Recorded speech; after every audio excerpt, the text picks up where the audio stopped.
ठीक है दीपक रंजन, अपनी बात शुरू कीजिए।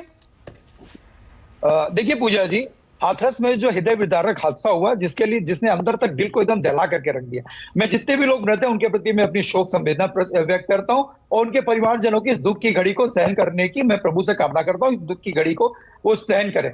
देखिए पूजा जी, जिस तरीके से बातें निकल करके आ रही हैं, और ये बिल्कुल सही है, बिल्कुल सही, सबने कहा कि कोई राजनीति करने का समय नहीं, लेकिन अभी हमारे अनिल भाई ने कहा कि विपक्ष के लोगों को वहां पे जाना चाहिए। अगर सरकार फेल हो गई है तो गद्दी छोड़ दे सरकार, और हम लोग उसको जिम्मेदारी उठाने के लिए तैयार हैं।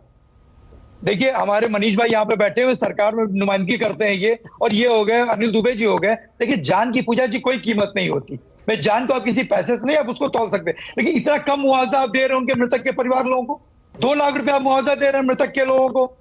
आप बताइए, मैं तो चाहता हूं, मैं आपके चैनल के माध्यम से मैं सरकार में बैठे लोगों से मैं ये मांग करता हूं कि कम से कम उनको मिनिमम उनको कम से कम 20 लाख रुपया मुआवजा देना चाहिए। तमाम राजनीतिक दल साथ मिलिए, सब अपने अपने स्तर पर कीजिए मदद। आप कमेटी बनाए, सरकार कमेटी बनाए, सत्ता पक्ष और विपक्ष मिलकर के कमेटी बनाए। आपकी तरफ से रखा गया मुआवजा जो जारी किया गया, उस पर आपने सवाल उठा दिए।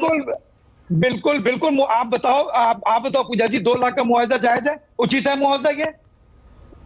भाई वहां पर अगर जिला प्रशासन कह रहा है पूजा जी कि जिला प्रशासन कह रहा है कि 80,000 लोगों की परमिशन दी, तो इतने कम पुलिस फोर्स वहां पे क्यों डिप्लॉय किए गए? ह्यूमैनिटी के स्तर पर तो मुझे ये समझ में आता है कि सवाल उठाने की जगह अगर आप खुद ही अपने स्तर पर कीजिए मुआवजे का ऐलान।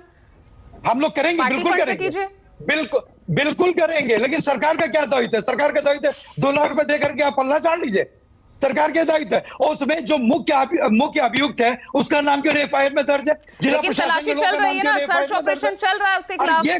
ये को अरे वहां आपने मानस भाई ने बिल्कुल बताया कि वहां पर कोई फोर्स अंदर उनके आश्रम में नहीं पहुंची है, बार बार टहल करके घूम रही है सिर्फ उनकी पुलिस फोर्स।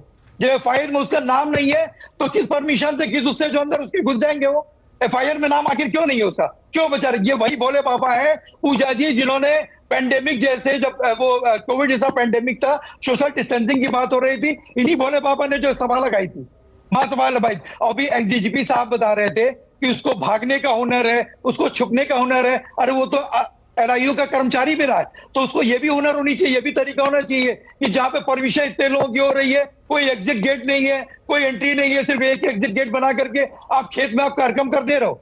उसको एलआईयू की इतनी जानकारी भी, इंटेलिजेंस को इसको इतनी भी जानकारी होनी चाहिए। और ये कार्यक्रम एक दिन से नहीं चल रहा था, इसकी तैयारी महीनों से चल रही थी पूजा जी। और उसके बाद मनीष शुक्ला, वो तमाम सवाल लगातार अब उठते रहेंगे और इसका सामना आपको करना ही पड़ेगा। मेरी बात आने दी है, तो मुआवजा बढ़ा है, मेरी पहले मांगे मुआवजा बढ़ा है। देखिए पूजा जी, जो सारे सवाल आपके हैं, ठीक है, या इस घटना पूजा जी मैं मनीष लापरवाही उनकी दिख रही है कि आखिर भोले बाबा का नाम एफआईआर में दर्ज क्यों नहीं है? आखिर भोले बाबा को मुख्य अभियुक्त क्यों नहीं बनाया गया? क्यों बचा रहे हैं भोले बाबा को?